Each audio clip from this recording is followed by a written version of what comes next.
Welcome back, guys. Today, what is that spot? Right there.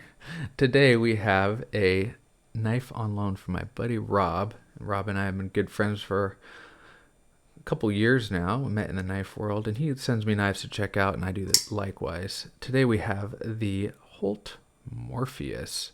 Now, I've never actually owned or handled a Holt until this knife, and I've always heard that I should. And now I understand why I should. So this is the Morpheus. I believe this one is in Magna Cut.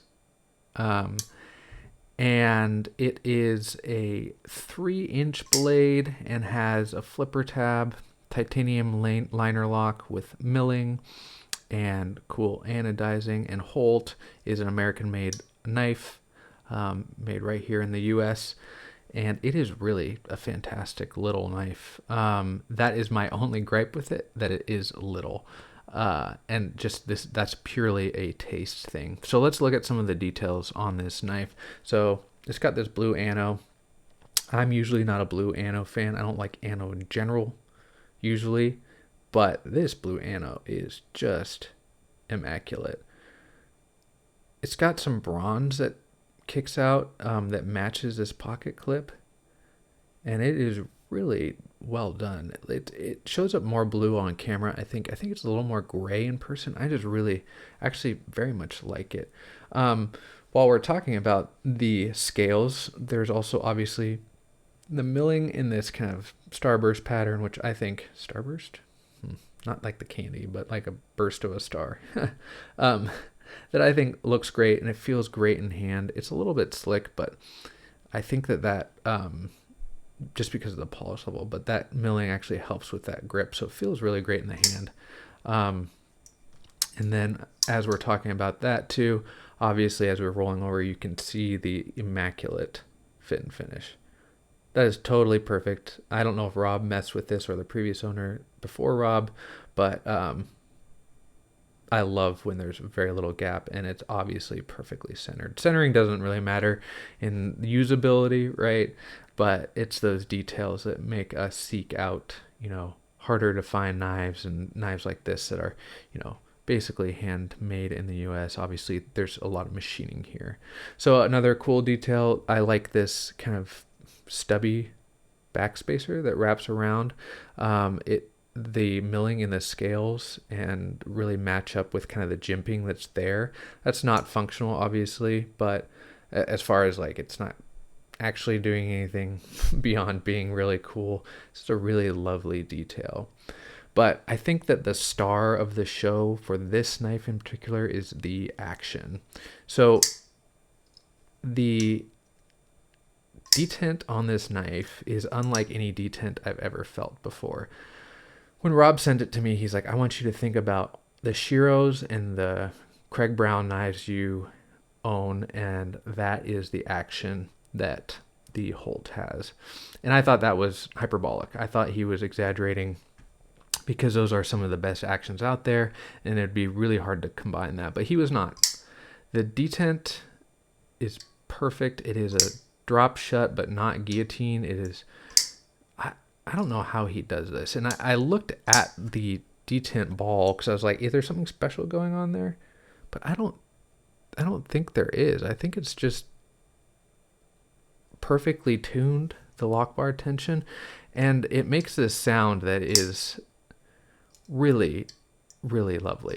It pings a little bit, which again, not something that matters in the grand scheme of EDCing, but when you think something's beautiful and lovely, you're going to carry it more. So can you hear that? Let's see.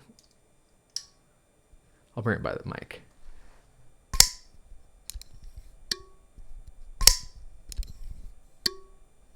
It's got this little, ting at the end as you're closing it, and it's just very satisfying. And somehow the detent is like stiff, but not really. I don't know how to describe it, because when it breaks, it's just out like that. And it's one of the best action knives that I've ever handled. Has a great milled pocket clip, pretty functional, par for the course. obviously made by him. I think it matches the aesthetic of the knife. I like that, all the hardware is this bronze color. It's really just an excellently executed knife all around, and it's this liner lock, like I said before. Good accessibility to the liner. The scallop here goes down a little bit further, so you can actually see the liner there. So it's really easy to operate. And then it's got this kind of half polish blade, which I think is pretty nice. Not my favorite. No, you can see my camera rig there. Not my favorite because it's kind of fingerprinty. But that's whatever. That's very much personal preference. I brought up the one thing that I don't love about this knife is the size, and that's just because I generally carry bigger knives. I just filmed my 111 video, and this is comical. I carried this week. I did not carry this. So that kind of, and this is, honestly, this is too big to carry generally. Like, this is a little bit bigger than my preference. But a lot of the time I'm carrying something that's, like 3.5 inches, which is kind of I guess the Wok is like 3.3-ish. But I just like a little bit more blade than this. So that's the only kind of negative I would have to say about this knife. Otherwise, it feels like a basically perfect knife. And, Holt does make a bigger version, the Spectre, that's 3.5 inches, that I think that I need to track down. Aesthetically too, I mean, obviously that's all personal preference. I never thought these looked very good in photos, and I think that they are not bad looking in person, but the handle does look a little bit like kind of chubby compared to the blade to me, and that might be the intention to make this more EDC-able, because we'll get to the EDC rating that I've started doing now, and the score is really high all the way around. Some good jimping right here. It's actually pretty functional. No choke up point, but this is a small enough knife where you don't really need a choke up point, and honestly, going like this is fine, resting on the flipper tab, which also, that flipper tab is really well refined, which I really appreciate. I don't like sharp flipper tabs. It's one mod that I actually did to my Jeff Vandermeulen Homicide. I love that knife. I've made a video of it. You should check it out. But the flipper tab was too sharp, so I ended up actually rounding the corners on it, and it made it so much better. So having a comfortable flipper tab is really important, and part of that is having a perfect detent, which this knife definitely has. So let's give this a kind of an EDC score. So first of all, carryability. This is a 9. It's not big. It weighs 3.7 ounces. It just kind of disappears in the pocket. Yeah, actually, you know what? I say 9. I think it has to be a 8, only because it does have a flipper tab, right? Like, that does make it stick out more in the pocket when it's in there. But for the most part, you can't really beat this, right? If the flipper tab wasn't there, if this was front flipper only, that'd be an easy 9.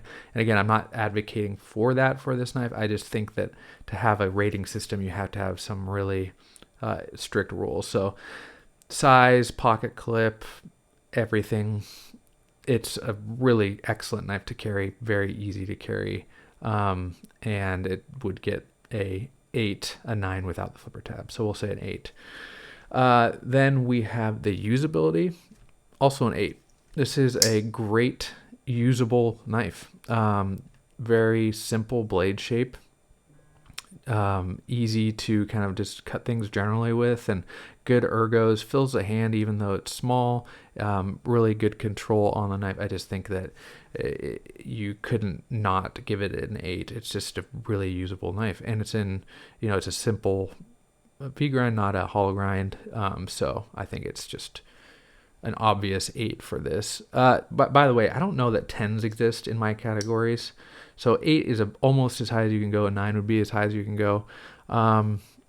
I just say, because a 10 would be a perfect knife, and I haven't found the perfect knife yet. I found my favorite knives, but they all have tiny little issues that wouldn't give them a 10. A 10 would be a knife made by, God, essentially. So yeah, that's usability. And then finally we have maintainability.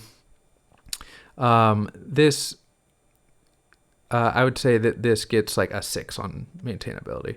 Um, well, I don't know. Can I give it a 6? Yeah, let's give it a 6. So it's only 3 screws. They're all standard hardware, so easy to take apart. It would get a 7, but the pocket clip is captured on the inside. So actually, that's a maintenance thing, in my opinion. Being able to, I'd rather have exposed pocket clip hardware because I bend my pocket clips because I carry my knives, and I don't like to have to take apart the whole knife to bend the pocket clip back. Otherwise, it would be a 7.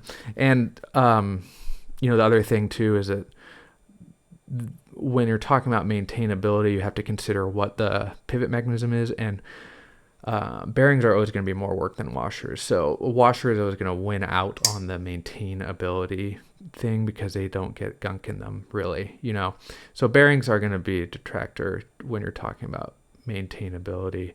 And then obviously this blade is super easy to sharpen. Very simple, straightforward blade shape. So, and very easy to sharpen. So that obviously adds to the maintainability. So overall, this is a really very, very EDC friendly knife. And if you like small knives, I don't know that you could beat this with a lot of knives. It's up there with those, ultimate EDC knives like the Rosie and like small Sabenza, things like that. So those are different beasts, obviously. But this would have to be a high competitor because it hits all these marks. Great pocket clip, easy carry, really good action, nice blade shape. It's just one of those things that's like, wow, this is an excellent, excellent EDC knife. And honestly, the only reason you shouldn't have one is if you don't like it. Like if you don't like the way they look, they're just really very good. So I think that gives it a grand score of 22. I don't know. I'll put it on the screen. I might be off. I might be misremembering my numbers. But anyways, yeah, that's the Holt Morpheus. Thanks, Rob, for sending this out to me. I hope you enjoyed the video, and I will catch you in the next one.